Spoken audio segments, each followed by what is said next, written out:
Kamusta Sagittarius? Welcome to Like a Tarot. Ang reading natin ngayon ay ano ang energy mo ngayon at ang person mo. Unahin muna nating alamin kung ano ang message ng mystical cards sa iyo. Paalala para sa mga bagong viewers na ang reading na ito ay timeless reading. General reading, ano man ang edad mo or gender mo, kunin mo lang kung ano yung akma sa sitwasyon mo. At saka ikaw na rin magpalit kung si person mo ba ito or ikaw. Ito ang start ng 1 week reading mo. Ibig sabihin nitong card na ito, lalo na't may pagkahawig sila ng meaning, yung bang kailangan naka-arrange, naka-coordinate yung mga activities mo or plano. Kahit na nasa isip mo pa lang ito or ginagawa mo na. Bago mo pa man gawin or pagdesisyonan ay yung naaral mo na. Yung alam mo na ito yung nararapat. Alam kasi ng spirit guide mo yung kung kailan ka dapat tulungan at kung kailan ka dapat natututo. Alamin naman natin kung ano ang energy mo, mamaya naman ay ang energy ng person mo at ang relasyon nyo.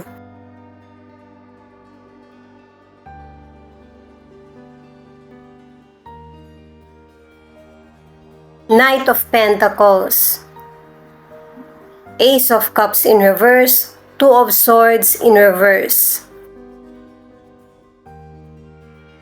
Itong cards mo na ito pinapakita na kumikilos ka sa naaayon sa buhay mo. Pero ang puso mo tahimik.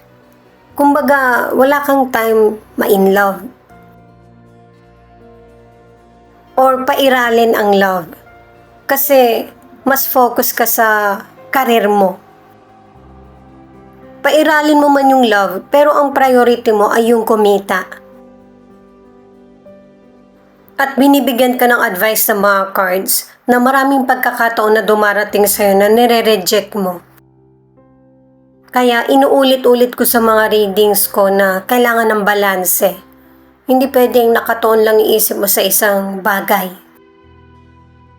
Hindi lang naman kasi sa pagkita, nagkakaroon ng tagumpay. Sa ibang parte din ng buhay mo. Katulad ng love, pakikipagkapwa, para mas fulfilling yung buhay mo at walang pagsisisi. Ang ilang Sagittarius, maganda yung takbo ng karir mo or negosyo. Pero, pinapakita sa mga cards na hindi ito yung tamang panahon na para magpalit ka ng trabaho. Kasi kung meron ka mang ayaw sa career o negosyo, ganun din ang gagawin mo sa next na makukuha mong trabaho, yung pakikisama. At kung hindi pa planado kung ano yung mga gusto mong gawin, huwag ka munang umaksyon. Para sa ilang single, i-enjoy mo yung pagiging single mo. Kung naghahanap ka naman ng love life, kailangan ng patience. Marami ka pang magiging karelasyon na panandalian. Kasi hindi sila yung para sa iyo. Kasi meron pang mas better person para sa iyo. Ang ilan sa relationship, may problema ang relasyon nyo, pero tahimik ka lang, na hindi nakakabuti sa iyo, na misinterpret na akala okay lang yung mga ginagawa ng person sa iyo. Magkaroon ka ng desisyon para yung person mo mag-iisip kung anong relasyon ang dapat meron kayo.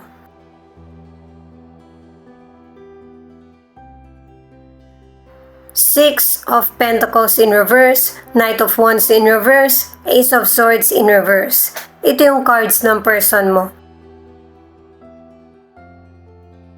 Pero kahit na card niya ito, pwede pa rin kayo magkapalit kasi connected kayo sa isa't isa.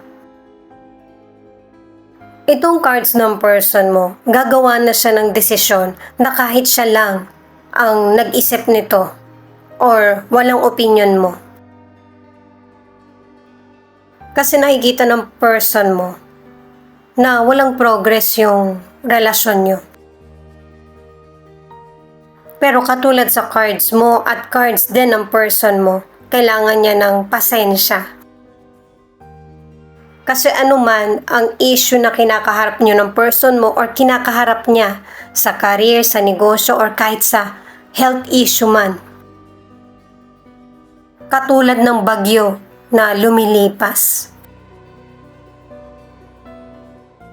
Para sa financial, pinagbabudget ka ng mga cards para hindi dumami yung mahihiram mong financial. Lalo na't pinapakita sa mga cards na ang ilan sa inyo may nakakaaway ka na patungkol sa money.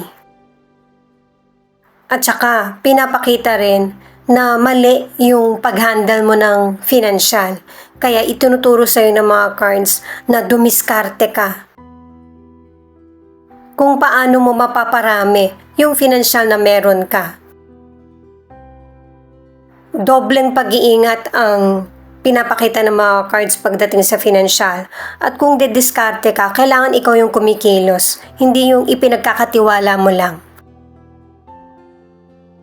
At kahit hanggang dito sa mga cards na ito para sa mga single, makipagrelasyon ka, pero yung bang kilalanin mo yung person at i-enjoy na habang kasama siya. Nakalimang cards ka na yung makikilala mong potential person ay hindi pa ready sa committed at saka yung stable na relasyon. Ang ilan sa relationship, kailangan sa relasyon nyo ng person mo ay yung equality. Kasi isa sa inyo yung napagod na. Kaya nagkakaroon ng misunderstanding at saka pagtatalo. Kailangan tatanungin ka rin or tatanungin mo yung person mo kung okay lang ba siya, ano yung nangyari ngayon,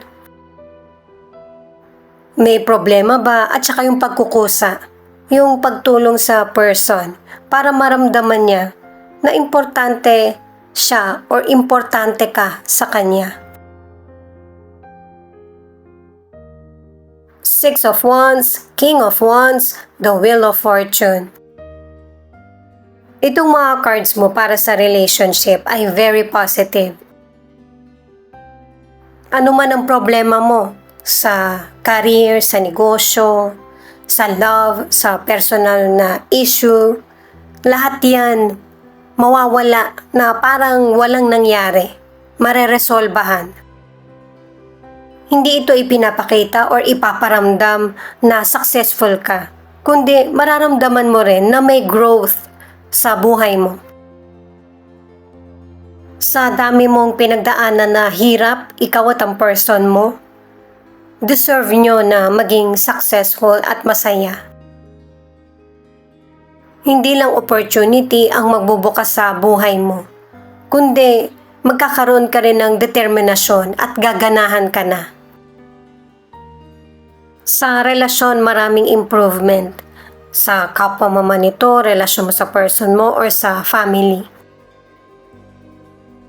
May movement at saka yung permanente. Hindi lang healthy, kundi nakakabuo ka ng pagbabago sa relasyon nyo. Positive ang changes sa relasyon nyo at saka kailangan nyong i-guide ang isa't isa sa relasyon para lalong mag-work ito. At ang ilang single, ito na yung time na makakatagpo ka ng potential person na magpapabago sa buhay mo. Meron ding tutulong sa iyo na para ikaw at yung potential person ay maging kayo. Pwedeng family member niya o kaya kaibigan nyo or kakilala. At saka may ilang single na nakikita yung sincerity sa iyo. Ano man ang gender mo, hindi mo pinipilit yung person na makarelasyon ka. Dahil sa ito yung way mo para makilala yung the one. at makikilala mo siya in the near future. Itong final card mo na Five of Pentacles, may mga slow progress na magaganap pa rin sa buhay mo. Pero itong panahon na ito ay hindi na makakaapekto pa sa iyo. Kasi alam mo na kung paano i-handle ang situation mo pagdating sa career, sa negosyo, o kaya sa money, o kahit sa relasyon. Na ang mga nagaganap sa buhay mo o pinagdaraanan, alam mo na temporary lang. Gini-give up mo yung mga negative na kaisipan or sitwasyon. Moving forward ka na sa mga positive result na nangyayari sa buhay mo or hinihintay. Ang ilan sa inyo sa kalusugan, nakadalawang cards ka na healthy ang kondisyon ng ilang Sagittarius. Pero ang ilang Sagittarius, nagkakaroon ka ng hindi stable na kondisyon sa kalusugan. May mga light illness, allergies. Ang ilan naman, ang nagiging problema ay yung sa mata, sa dugo, or sa tiyan. Pero may ilang Sagittarius na hindi ka pabaya sa sarili, kaya ano man yung health condition mo, maaagapan. Ito naman yung feelings ng person mo na pwede rin ipakita kung ano yung feelings mo.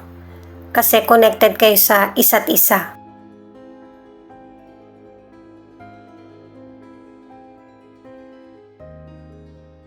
Itong card ng person mo, pinapakita na pressure siya sa mga nagaganap sa buhay niya. Sa career, sa negosyo, sa financial, at kahit sa relasyon niyo. Ano man ang gender ng person mo, marami siyang gustong patunayan sa iyo. At dahil sa iba't ibang issue ng person mo, may mga panahon na nag-give up siya sa mga issue na kinakaharap niya sa relasyon niyo or sa career. Kaya minsan wala siya sa mood or hindi mo siya makausap. Kaya may mga panahon na malamig siya sa iyo kasi ayaw niya munang pag-usapan yung situation or yung maging malaya muna siya, yung kaisipan niya sa nangyayari sa buhay niyo. Mga personal issue ito na siya ang dapat humarap.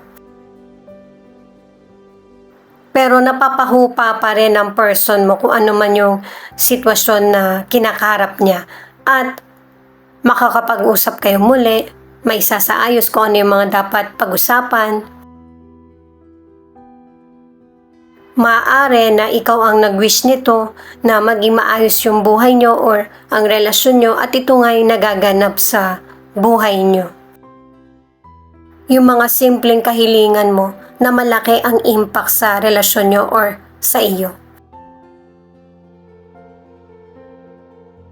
At itong card na ito, paalala ito guys, na sa panahon na nape-pressure or pagod, kailangan bigyan din ng panahon ng sarili, yung bigyan ng reward.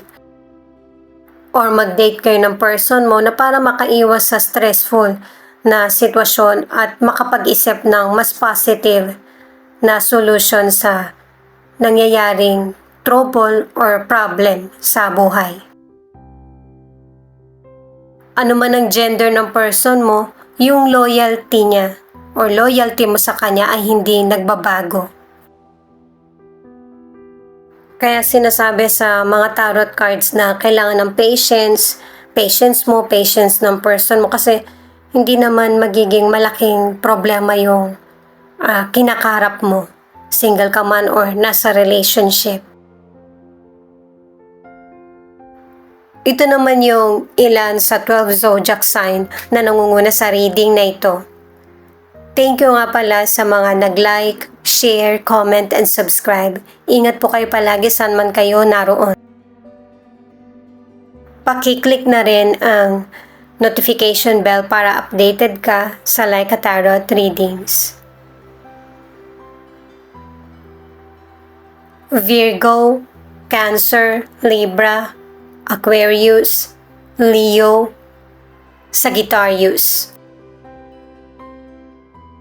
Ito naman yung mga letra na posibleng andito yung letra ng pangalan ng person mo or letra ng pangalan mo.